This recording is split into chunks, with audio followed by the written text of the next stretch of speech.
bem-vindo, bem-vinda. Eu sou o Chico Fernandes, sócio da PFM Consultoria e Sistemas. Este aqui é o nosso podcast PFM em Ação.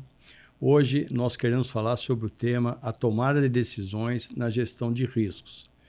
E para isso eu estou aqui novamente com minha companheira Maria Paula Aranha. Maria Paula, por favor. Bom, para quem não me conhece, né, eu sou Maria Paula, eu sou a CEO da PFM, trabalho com o Chico já há muitos anos, a gente tem uma longa parceria e aqui nós vamos falar um pouco sobre tomada de decisão, né, pensando em gestão de risco como um processo dentro da tomada de decisão, né? O motivo da gente ter escolhido esse tema é que, por incrível que pareça, né, se fala tanto em gestão de riscos, mas o processo decisório, o que é exatamente essa decisão, como é que se toma, como é que se processa essa gestão, é um negócio que fica assim meio, né, enfim, meio do jeito que cada um imagina. Assim, muitas vezes eu vejo isso. Não tenho muita definição assim. Quando você olha o processo de gestão de riscos, é dado muita ênfase para a parte de identificar e avaliar os riscos.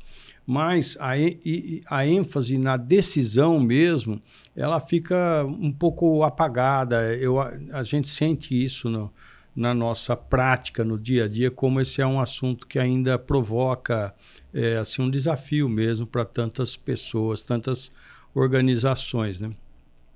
Uma coisa importante, nós temos algumas orientações, vamos dizer assim, que o mercado conhece bem, que vem do COSO, vem das normas ISO, que falam sobre resposta a risco, sobre tratamento de riscos nas suas metodologias, são muito importantes, contribuições muito relevantes, mas mesmo quando você olha para essas metodologias, esses padrões, vamos dizer assim, fica faltando uma coisa assim, o que é exatamente decidir, o que eu precisaria saber, né?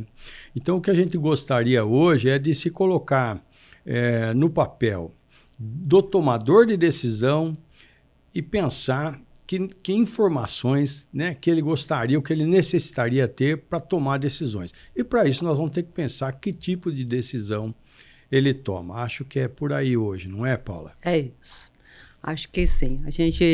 É um exercício, né? Porque a gente olha a matriz de risco, olha quais são os principais riscos, quem tem mais, menos controle, como é que eu posso decidir quais controles eu quero implementar para estar no tamanho do risco que eu aceito, que eu desejo. Só que é muito mais do que isso, né? Olhar a matriz e achar que aquilo lá você consegue resolver. Você até consegue mesmo, você coloca novos controles, decide para onde você quer ir, em termos de negócio, quais negócios têm mais ou menos risco, como é que eu posso criar controles para este ou aquele negócio. Tem uma série de coisas que você usa. Geralmente você usa isso no planejamento estratégico ou na criação de novos produtos ou, né, de alguma forma, algum elemento novo que apareça, né, no seu negócio ou no mercado, no segmento, alguma coisa assim. E aí você toma uma decisão bem focada no risco e no retorno, né? Só que no todo dia, decisões diferentes também você acaba tomando baseado em risco. Pode, às vezes, ser um pouco assim, empírico, né? Um negócio meio sem tanto número, tanto baseado naquilo que você avaliou, mas você acaba, com o tempo, trazendo isso como um fator natural, né? Ah, olha, esse intuitivo, né? Assim, né? Mais intuitivo que empírico, mas, na verdade, intuitivo, de que aonde está o tamanho do meu apetite. Aí você vai começar a pensar sobre apetite. Então, assim, um negócio importante na gestão de risco, né? Considerando que você quer tomar decisão baseada em risco, né? É você definir que tamanho de risco você quer correr. O nível de retorno que você quer, essas coisas que parecem simples, né? Assim, de uma maneira lógica, né? É simples, né? Quanto maior retorno eu quero, maior risco eu posso ter que correr, coisas assim. Só que dentro desta decisão, dentro desse tipo de dualidade, né? Seu risco-retorno, no risco eu já estou falando da tomada de decisão. Dentro do que é risco, eu já tomei uma decisão, que é o nível de controle que eu quero ter para aquele nível de retorno, né? Então, como ela está embutida, então, às vezes, você acha que você não é uma decisão, mas ela é uma decisão irrelevantíssima. Então, é isso que a gente está querendo tratar, porque dá para a gente pensar, assim, nos diversos níveis da empresa, da organização, das entidades, como quiser chamar, né? Você tem decisões que elas são mais operacionais e elas podem tomar como decisão baseada em risco determinadas ações, né, que são mais do dia a dia, mas você pode ir no conselho, elas podem ser decisões de conselho de administração, deliberativo, fiscal, tem um monte de decisões que elas podem ser tomadas, levando em consideração o que você tem de visão de risco, né? Quanto de risco eu quero correr, quanto de controle eu quero ter, o que eu preciso desenvolver para estar no risco desejado, né? Então, assim, e isso é importante, a gente depois vai falar em algum momento da metodologia, e a gente vai falar por que a gente pode pensar em decisão baseada em risco, né? Uhum. Porque a facilidade de você fazer isso, você precisa ter uma ordem de informação, né? Um sistema de informação que te permita dizer que tamanho de risco você tem, quais são os controles que você precisa para manter o risco no nível de risco que você quer e o retorno que você quer. O retorno está numa outra vertente, né, da gestão de risco, mas é junto que você pensa tudo isso, né? Perfeito. Então, assim, acho que é por aí a nossa discussão sobre o assunto, né? É isso. Mas você já mencionou várias coisas bem importantes aí. Eu gostaria de explorar, para começar, né, duas coisas que você mencionou que eu acho que fazem muita diferença, que a gente fala muito, mas muitas vezes não tem uma compreensão assim profunda do que está falando. Fica meio no intuitivo, como você falou aí. O controle é uma e o apetite é outra, né? Isso. Por que eu destaquei essas duas coisas, né, da sua fala? Uhum. O controle, porque às vezes, né, eu vejo na minha experiência que as organizações não têm assim uma consciência adequada da realidade de que melhorar controle é o que você pode fazer em termos de gestão de riscos. Em muitos casos, é tudo que você pode fazer, né, para a maioria das situações. Quase sempre que nós estamos falando, e isso, né, eu constatei na minha vida, você também, tenho certeza, em diferentes tipos de organização, diferentes tamanhos, complexidades, mercados, segmentos econômicos diferentes, né? Quando você vai para a prática, ok, foi feita uma avaliação de risco, o que nós vamos fazer, olhando para o resultado dessa avaliação, o que é que nós vamos fazer agora? Essa pergunta, em geral, ela joga a organização para planos de ação que, quando se analisa, né, quase sempre, não posso dizer sempre, né, porque não é sempre, mas quase sempre, são planos de melhoria de controle. O que você pode fazer, em geral, é melhorar controle. Então assim, e essa questão do controle é engraçado porque ele não recebe assim, isso é uma opinião, tá? Baseado numa experiência também, baseado também em muito estudo. O controle não recebe a devida atenção quando você pensa especialmente na avaliação dos riscos.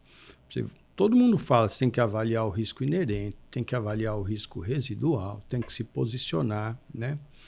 Mas raramente você vê alguma ênfase em a diferença entre o risco inerente e o risco residual é o controle, e raramente você vê uma ênfase assim, portanto, nós temos que avaliar o controle. É raro. O controle, assim, a avaliação é feita. Não é que a avaliação é feita. Em geral, o pessoal julga o controle. Tá bom, tá ruim, tá fraco, né? A gente precisa melhorar. Enfim, você tem essa avaliação, mas essa avaliação não é incorporada de uma forma mais objetiva e organizada, estruturada no processo decisório. No processo decisório. Exatamente. Ela já escapa no processo de avaliação. Quando vem para a decisão, ela fica assim, como se tivesse uma cortina na frente, uma cortina meio transparente. Não é que você não está vendo isso, você está vendo, mas essa consciência não é plena na minha visão, assim, porque parece que a lista a gestão de risco, você melhorar a gestão de risco, é uma coisa que está dependente sempre de você cumprir uma lista de prioridades que veio dessa avaliação dos controles. Precisa melhorar aqui, precisa melhorar ali, nós podemos melhorar assim, assado. E aí que vem o problema, você restringe o que você pode fazer àquela lista. Ela é restrita, ela não é restrita no sentido, nós sabemos que não dá para ver tudo, mas ela é restrita no sentido também que assim, você poderia ver mais, você viu aquilo e resume a sua ação àquilo. Então tem um problema aí. Nessa avaliação dos controles, escapa uma boa parte, na minha experiência, eu diria uma grande parte do que você pode fazer para melhorar a organização, melhorar o retorno dela, porque lógico que você vai melhorar o risco, a exposição, o risco residual, óbvio, né? Mas o retorno, o objetivo, né? É a gente conseguir retornos melhores ao longo do tempo, maximizar o valor da organização, né, de forma perene, né? Então, aí você está olhando os controles que existem, você dá nota para os controles existentes. Tem controles que poderiam existir melhores do que os existentes, que não estão avaliados aí. Exato. Esse é o processo decisório, que depende bastante dos gestores terem informações avaliadas por gestores sobre a aderência, adequação, a nota dos controles. Isso. Que deveriam existir para que o risco ficasse no nível desejado. Isso. E essa pergunta, ela não é tão comum para a tomada de decisão, né? Hoje a gente, da nossa experiência, acho que ela é, assim, muito tempo, né, de experiência, a gente vê os controles, você avalia e dá nota para os controles existentes. E aí, você corre um risco, né, de não conseguir otimizar a sua performance da melhor maneira, considerando que o risco que você corre poderia ter um retorno maior se você tivesse outro tipo de controle, ou outro nível de controle, né? Ou maior, ou menor, sei lá. Então, eu acho que isso é uma... primeira discussão nossa deveria, né? Que a gente sempre... Nós discutimos isso. Vamos falar que a gente discute isso bastante dentro da PFM. É a gente falar dos controles. O cuidado com os controles nosso é sempre muito grande, é sempre cuidadoso. A gente tem um cuidado com os controles que deveriam ter, os controles existentes, para a gente avaliar o nível de risco. Mas isso, para a tomada de decisão, ainda tem um pedacinho que fica longe, né? Tem um pedacinho que as pessoas ainda não incorporaram, né, esse tipo de análise na tomada de decisão. Por isso que é legal a gente falar sobre tomada de decisão baseada em risco, ou a gestão de risco ficar dentro da tomada de decisão. A gente já vê hoje várias empresas, mesmo grandes, que elas tomam esse cuidado já no planejamento estratégico. Já no planejamento estratégico, né? Para você dizer o que é que eu vou fazer com base nos riscos que eu quero correr, que eu topo correr, né? Mas ainda assim, existe uma defasagem nesse sentido, de você analisar os controles, que tipo de controle e a eficácia deles em relação ao que deveria ser, né? Uhum. Então, aí eu acho que aí é uma coisa bonita da gente discutir, né? A gente, na PFM, né, a gente sempre gosta de aprofundar, né, os temas, as discussões, e essa é uma discussão ainda para ser feita, né? Ela continua em andamento. Você nasceu falando disso, Uhum. desde que a gente começou a pensar nesse assunto, já começou a falar disso, né? E ainda tem muito assunto para tratar, né? Acho que esse é um ponto. E tem o próprio risco ainda para falar, né, Chico? O que é que a gente faz com quais riscos? O que a gente pode fazer com o risco que está... né, posso, sei lá, trocar de negócio para diminuir o risco, sei lá, de negócio não, de produto, não precisa trocar o negócio todo, né? Mas de produto e tal.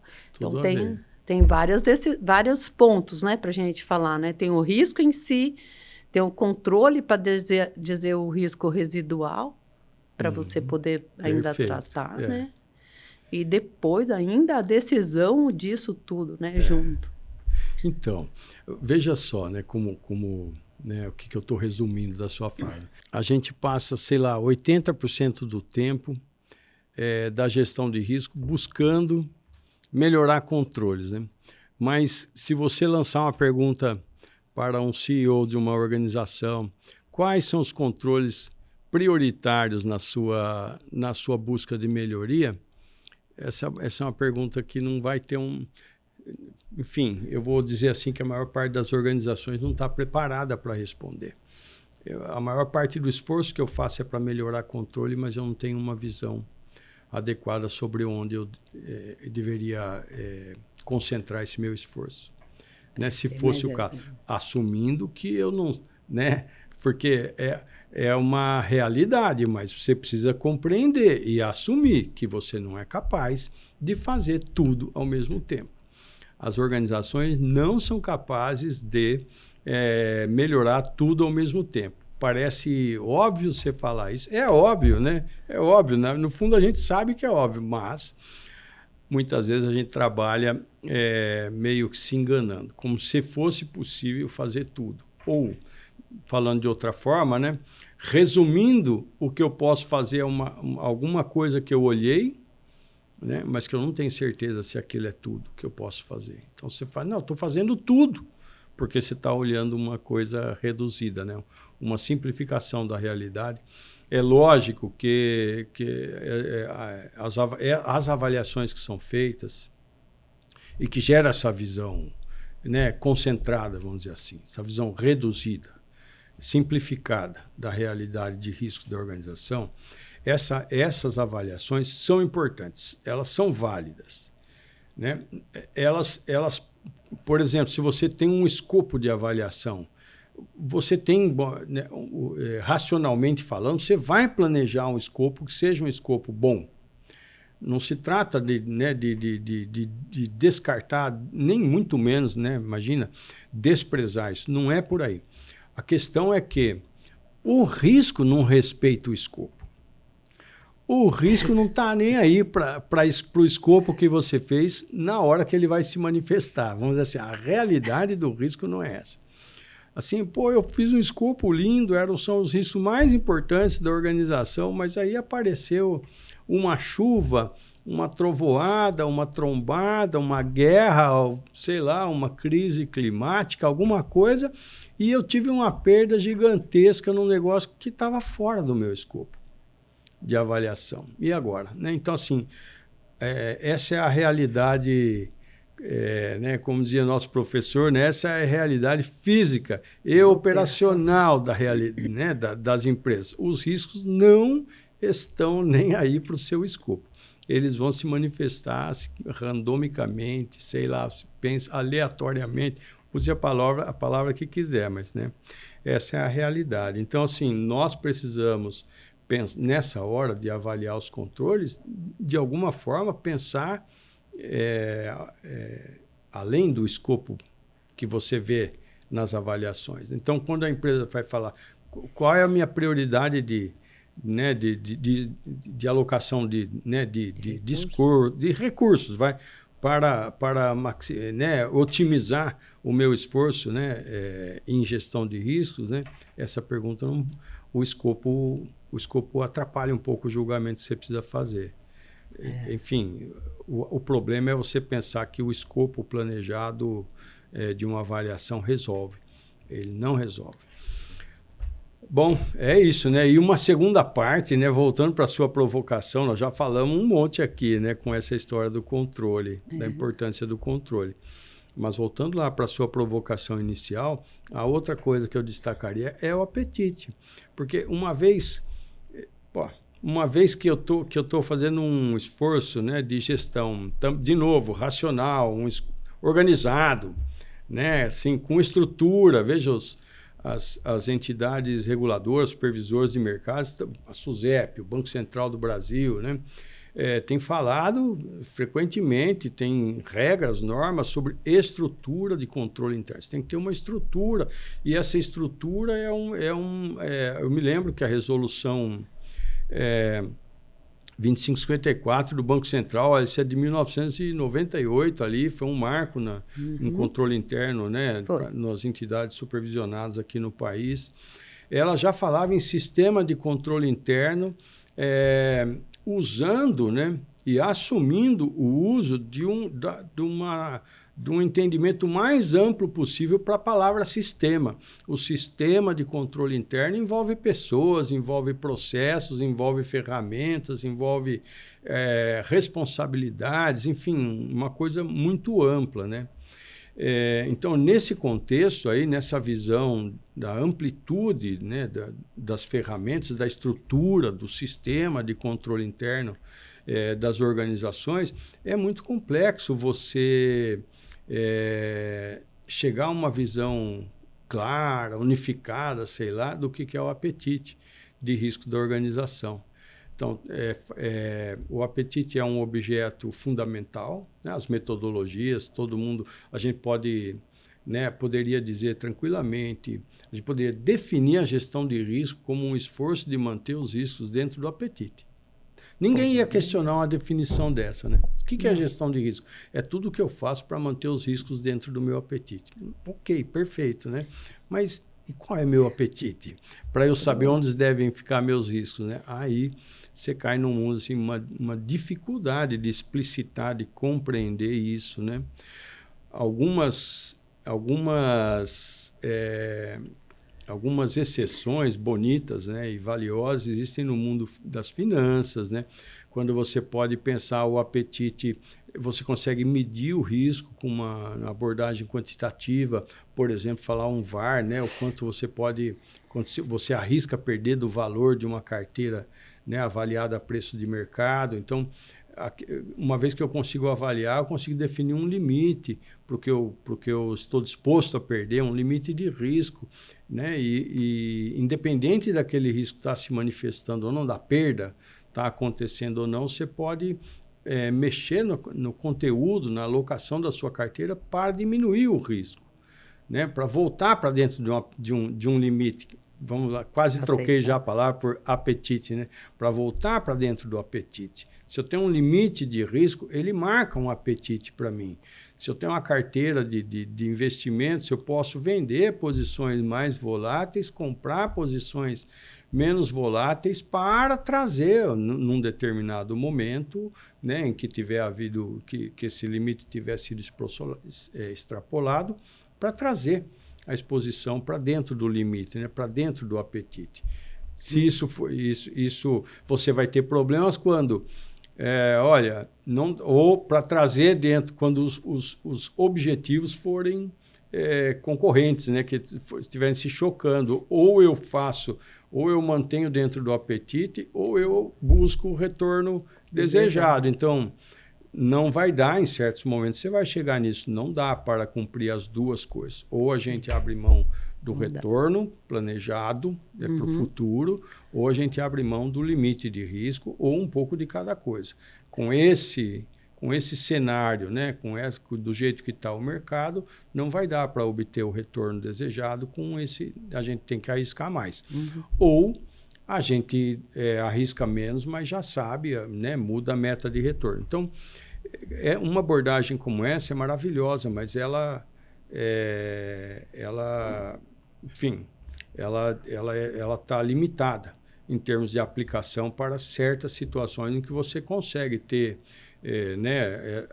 primeiro os dados para fazer as avaliações, depois o processo decisório organizado para chegar nesses dois elementos aí, quanto eu quero de retorno, quanto eu topo de limite de perda, né?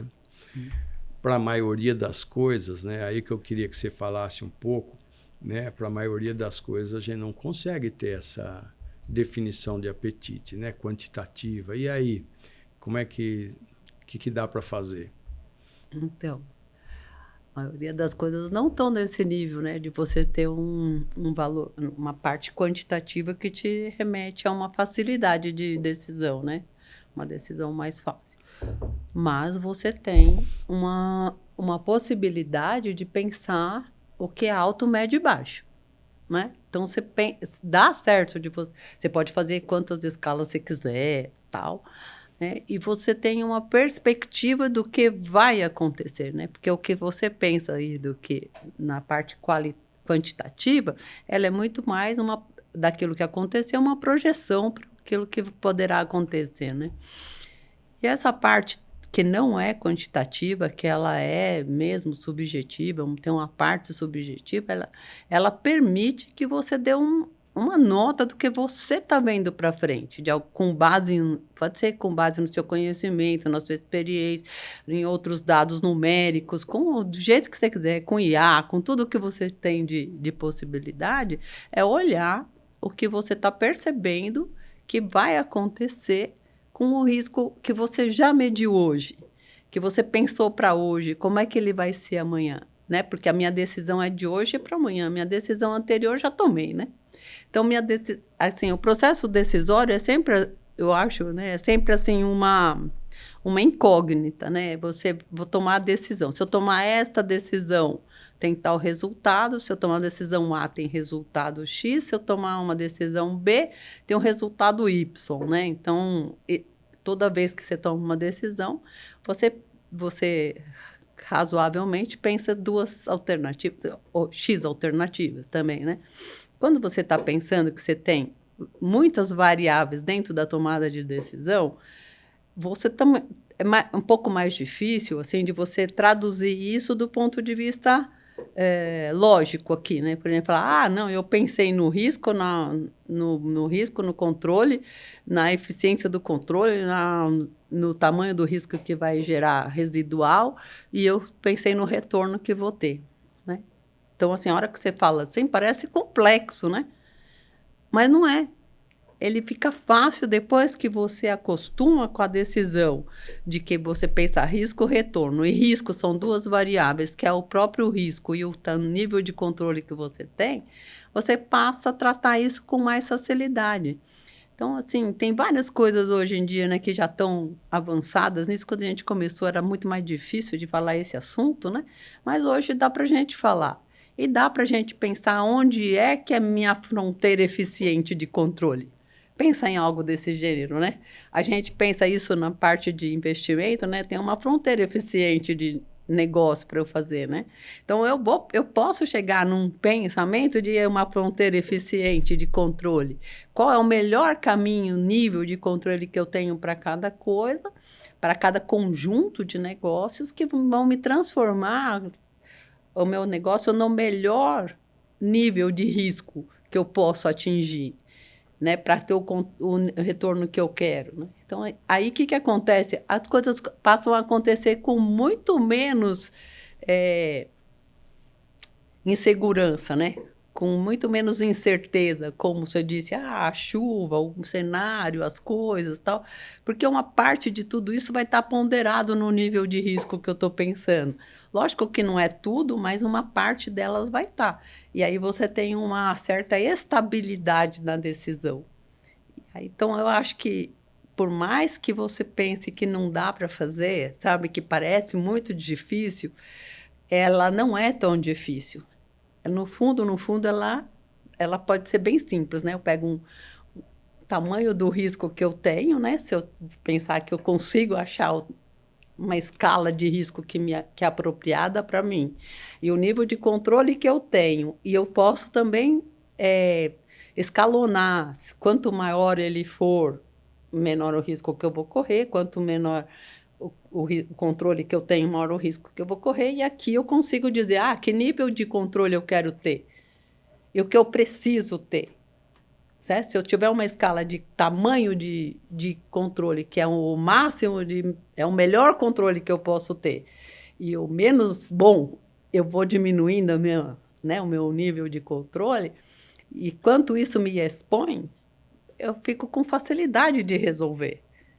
Então, é assim, se eu tenho uma regra, né, dada, olha, o melhor controle é esse, ele existe. Isso a gente pode olhar nas metodologias, dá para a gente olhar muito bem, né, que elas existem, essa parte de padrão, a gente consegue resolver isso com padrão, que é o que você sempre fala, né?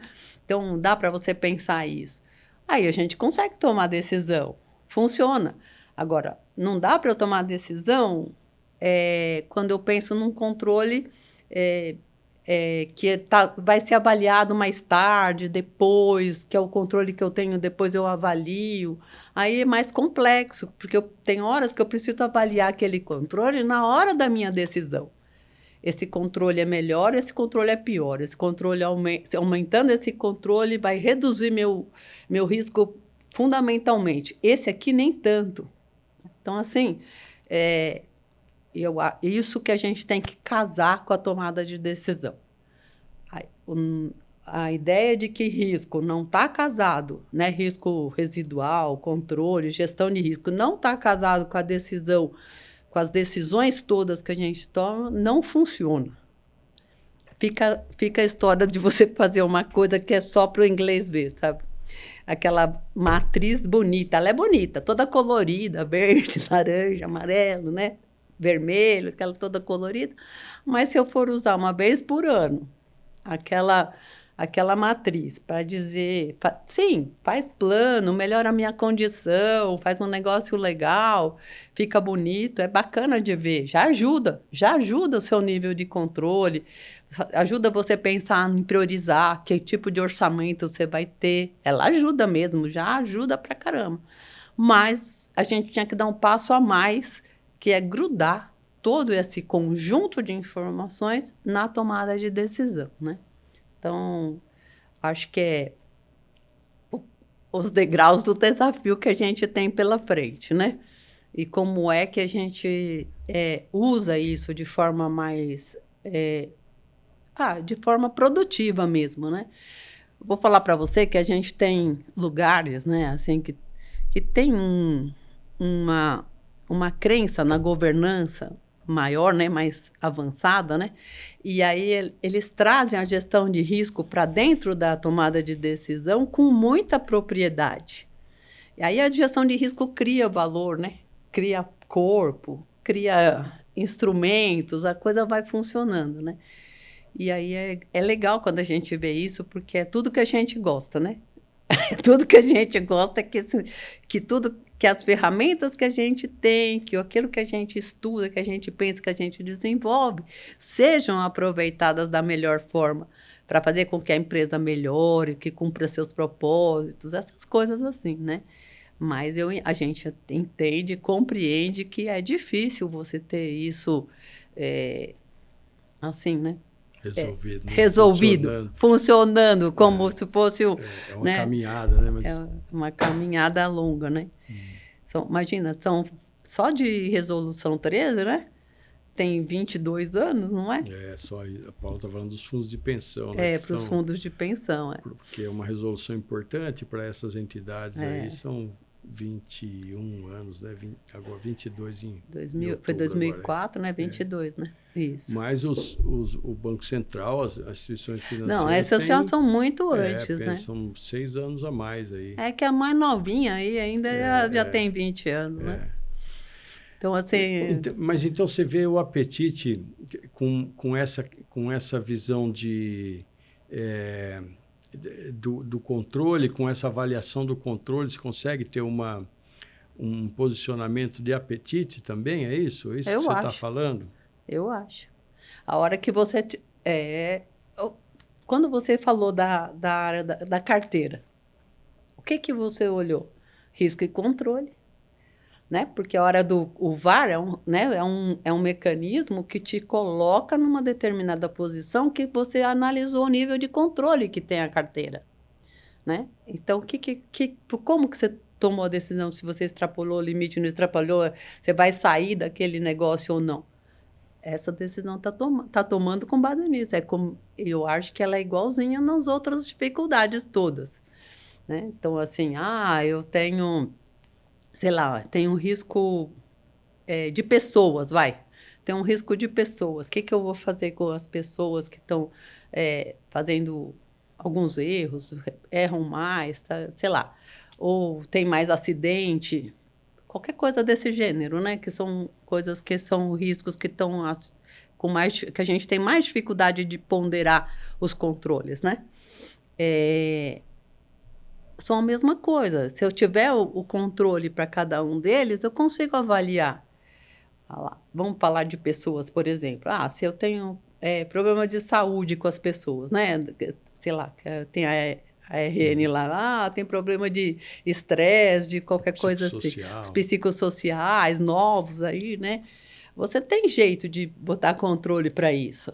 Tem outros mecanismos, dá para você fazer avaliações periódicas, tipo de organização que você vai fazer com as pessoas que têm outros problemas, né? Problemas psicossociais, né? Assim, e você cria controles para isso. Você desenvolve controles para isso. Na hora que você está com esse conjunto de riscos, com os níveis adequados de controle, você está no tamanho de risco que você quer. A decisão que você vai tomar, aí você pode tomar outras decisões com base nessa carteirinha, que eu posso dizer, carteira de gestão de pessoas, entendeu? Minha carteirinha está lá, eu tenho controle. Eu quero não quero fazer tudo isso que está custando muito caro para mim. Vamos relaxar um pouco o controle, não precisa ser desse nível, porque nós estamos numa condição melhor. Relaxa um pouco o controle e melhora a minha condição, né, de estruturar o controle, estruturar o risco, o retorno, né? Então, eu acho que é por aí mesmo, desde que a gente consiga um sistema de informação adequado. Essa é a nossa luta, nossa né? Luta. Conseguir informações adequadas para a gestão de riscos, né? Isso. Porque a gente tem bons sistemas de informação em geral, né? Isso. Voltados para o retorno, né? Para medir lucro, medir retorno, medir, né? As vendas, a produção, essas coisas a gente consegue, tem excelentes sistemas. Excelente Nós sistema. desenvolvemos isso, enfim, gerenciais, contábeis, enfim, muitos sistemas, né? Mas a gestão de risco não é assim, né? A gente não tem os sistemas sobre os eventos, em primeiro lugar, né? Tem muito evento de risco que não é percebido, não é capturado, né, como um evento de risco. E mesmo que tivesse, né, assim que a gente tivesse uma percepção dos eventos, o próprio sistema, enquanto, né, um objeto estruturado assim, né, de colecionar esses eventos, né, de tratar esses eventos, não existe, né? Em geral não existe, né? A gente tem que eu vejo alguns esforços, por exemplo, nós temos um esforço bem relevante no país na área de seguros, né, que a SUSEP gerou aquela base de dados, o BDPO, né? As seguradoras maiores têm que colecionar um banco de dados de perdas operacionais. Então, está voltado para risco operacional. A dificuldade para você capturar os dados, né, sobre eventos de risco não é trivial. Imagine, por exemplo, que você tem uma falta de energia, qualquer coisa. Acabou a energia num prédio importante da seguradora e aí nós precisamos pagar hora extra, porque estava rodando uma coisa muito importante, sei lá, e tivemos que trabalhar um sábado e pagar hora extra pessoal. essas horas extras têm que ser capturadas e percebidas como o custo por um evento de risco relacionada com aquele evento da falta de energia. E isso não é uma coisa assim, né? Imagine quantas horas extras, bancos de horas, enfim, quanto de custo de pessoal. Existe na folha de pagamento, que é um sistema que vai alimentar a informação gerencial, a informação contábil, perfeitamente. Mas quanto lá dentro desse custo tem que é manifestação de risco? E a gente não percebe, não captura isso, né? Um funcionário a mais, uma hora extra a mais, uma demissão, sabe?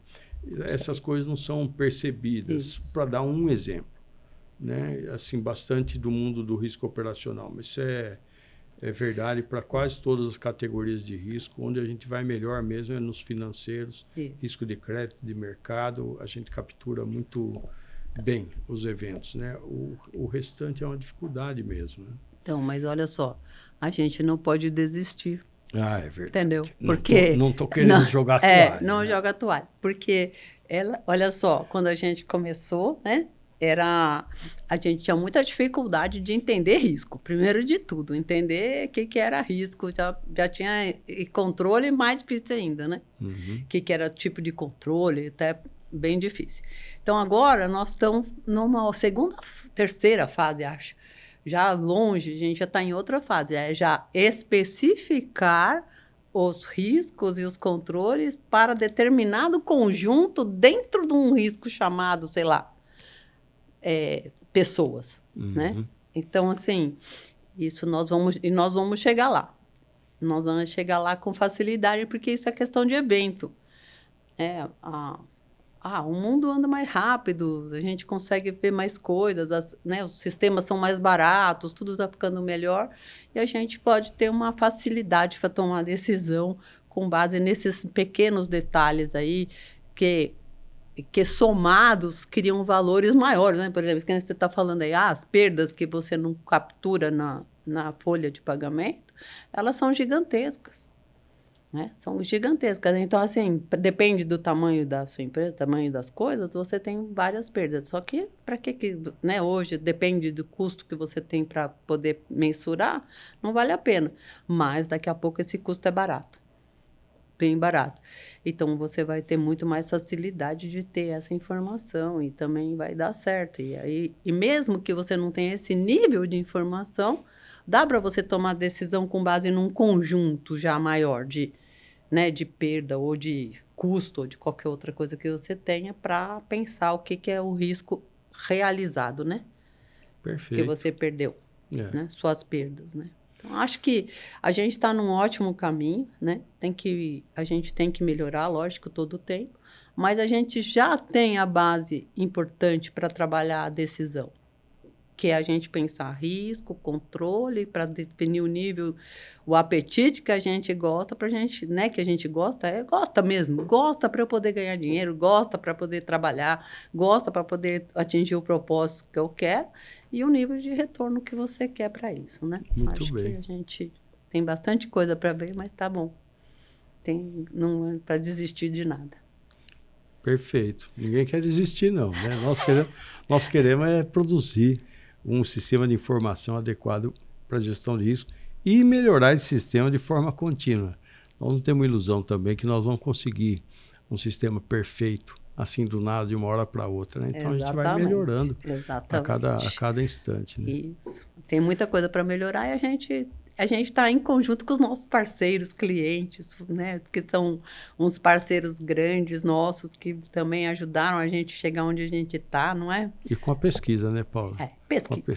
Com a pesquisa. Pesquisa é importante. As soluções não estão assim, né? A gente precisa olhar para fora, pesquisar, assim, né? Desenvolver. É laboratório, tem muita coisa que é laboratório, né? Mas isso eu digo assim, a gente... graças que a gente já pensou, nosso modelo vem pensado assim. Sempre foi com base em pesquisa, com base em técnica, com base nas universidades, nos estudos. A gente nunca para, nunca mesmo. Isso. Né? E a gente isso é uma coisa importante para nós, tá sempre à frente, né? Sempre procurando o que é melhor, mais coisa legal, mais coisa nova, para a gente chegar lá. É isso. Muito bem, olha, chegamos ao final aqui de mais um evento do PFM em Ação, né? Mais um episódio. Muito obrigado, Paula, né? Nós vamos continuar, em breve teremos outros, né? E a gente continua desenvolvendo, porque eu acho que esse tema ainda vai voltar. Tem mais pelo menos uma vez aí para a gente terminar de falar sobre isso. É isso. Então, obrigado, tá? Peço que vocês cliquem aí, né? Ativem, se inscrevam no canal, ativem, indiquem o canal. Estamos juntos aí. Muito obrigado aos nossos, né? Como é? Os nossos seguidores. Obrigado aos nossos seguidores, tá bom? Um abraço para todos, né? Estamos à disposição. Obrigado, Paula. Obrigada a você. Um abraço para todos.